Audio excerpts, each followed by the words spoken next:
Сәлем достар, бүгін осындай ерекше таңғажайып бұрын соңды сіз жеп көрмеген керемет пирог дайындаймын. Осы каналға жазылмасаңыз жазылып кетіңіздер. Ол үшін жай ғана подписаться деген кнопканы басыңыздар және видеоны соңына дейін көріп, осы пирогтың дайындалуы жайлы өз ойларыңызды қалдырып кетіңіздер. Ал енді мен бастаймын. Алдымен 3 жұмыртқамызды қант қоса отырып миксермен араластырып аламыз.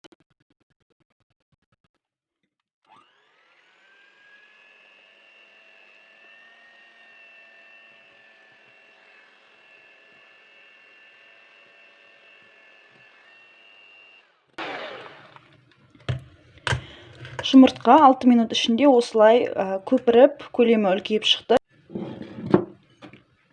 Ұнға 1 шай қасық разрыхлитель, яғни қопсытқыш қосып араластырып аламыз.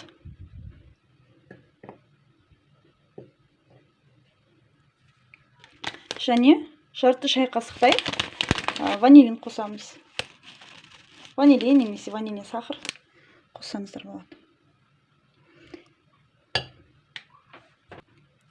Енді бұны ұнға салып, ұнды жұмыртқаға салып, яғни араластырамыз. Осылай оң жаққа қарай бір ретімен араластырасыздар. Ұнды 2-ге, 3-ге бөліп саламыз.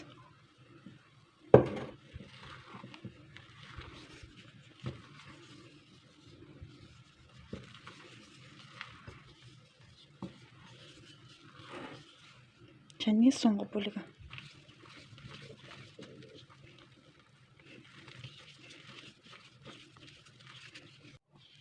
Міне тестамыз дайын. Осындай сұйықтықта болу керек. Қою қаймақтың сұйықтығындай.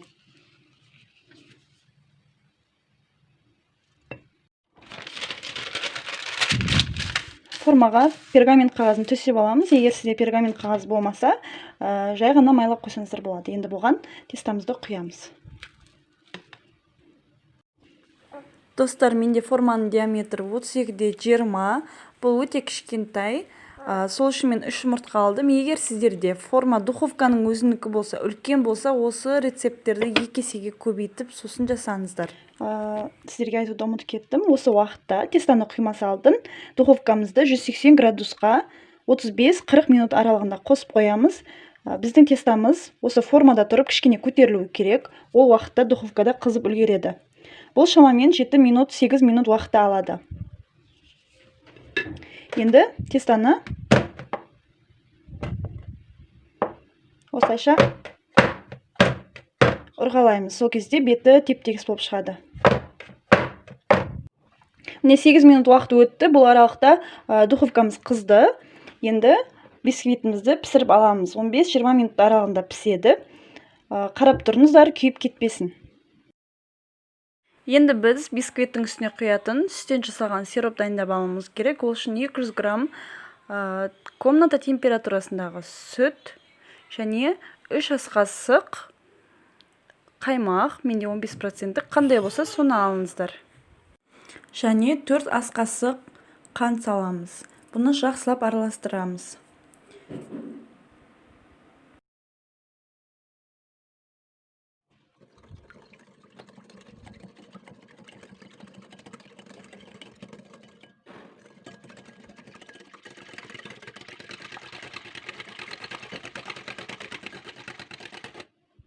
Қазір мен дәмін көрейін. Күшті. Бұндай пропитканы бірінші рет жасап тұрмын. Міне достар, пирогымыз, яғни бисквитіміз пісіп шықты. Бұның піскен-піспегендігін қазір шпажкамен былай тексеретін боламыз. Шпажкамыз сухой болып шығу керек міне. Дайын. Енді бұны дәл осылай 10 минутқа суытуға қойып қоямыз, немесе балконға шығарып қойсаңыздар болады, тез суиды. Енді 10 минуттан кейін пирогты табадан ажыратып, артыңғы астын, яғни суытуға теріс қаратып қоямыз.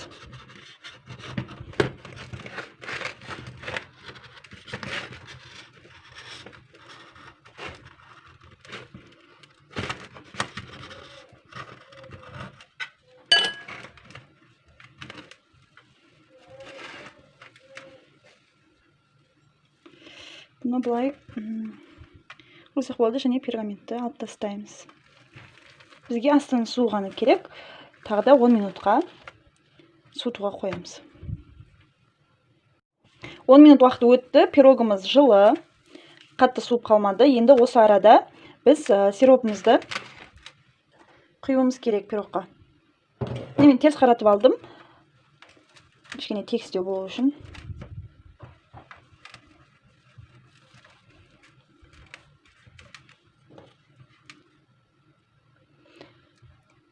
Пропиткамыздың бәрін құямыз.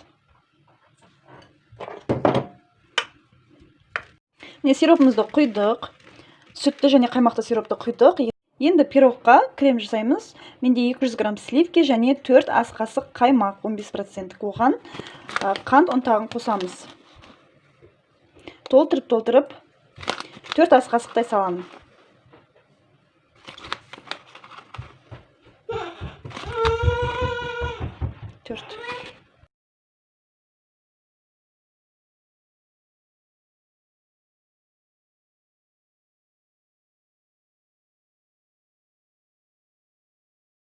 Осымен крем дайын.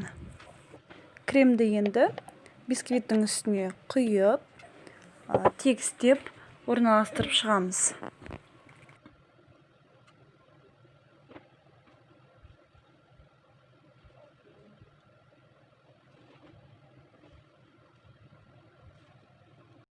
Осылайша қалдыра салсаңыздар да болады, немесе бетіне карамель, немесе вареная сгущенка қоссаңыздар болады. Мен карамельді дайын сатып алған едім, осындай сұйық болып шықты. Менде карамель ылғи да шықпайды дұрыс болып, сол үшін мен сатып алуды жөн көрдім. Және оның өзі осындай сұйықтықта. Сіздер егер карамель болмаса, вареная сгущенкаға 2 ас қасық вареная сгущенкаға 2 ас қасық сүт құйып, кішкене ғана сұйылдыртып алып, тегістеп жағып шықсаңыздар болады. Міне менде тегістеп жағуға келмейді, осылай сұйық болып кетті. Формасын дұрыс ұстамай тұрғаннан кейін мен оны осылай араластырып креммен кішкене былай икемге келтірдім. Енді микроволновкада еріген шоколадты кондитерлік қалташаға құйып алып, үстіне әрлеуге дайындап алдым.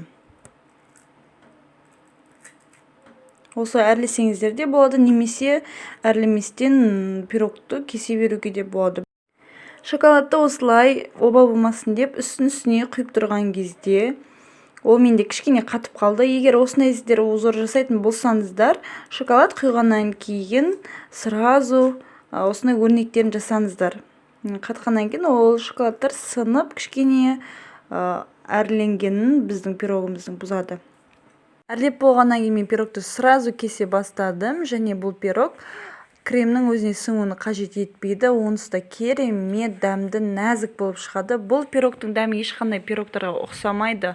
Өзінің бетіне қойылған карамельмен, қаймақты және сүтті сиропымен, шоколадпен бетіндегі өте бір керемет, нәзік, үйлесімділік дәмін беріп тұрады. Қонақ келгенге дастарханға осы пирогты тартсаңыз, барлық қонақтардың көңілінен шығып рецепті сізден сұрайтынына мен өте сенімдімін, және бұл 100%-ке торттың, кез келген торттың орнын алмастырады. Дайындап көріңіздер. Бұл рецепт сіздерге ұнаған болса, өз ойларыңызды комментарияға жазып кетіңіздер, және осы рецепттің сіздерге қаншалықты пайдалы екенін мен білгім келеді. Алдағы видеоларды жіберіп алмаңыздар, менімен бірге болыңыздар, сау болыңыздар.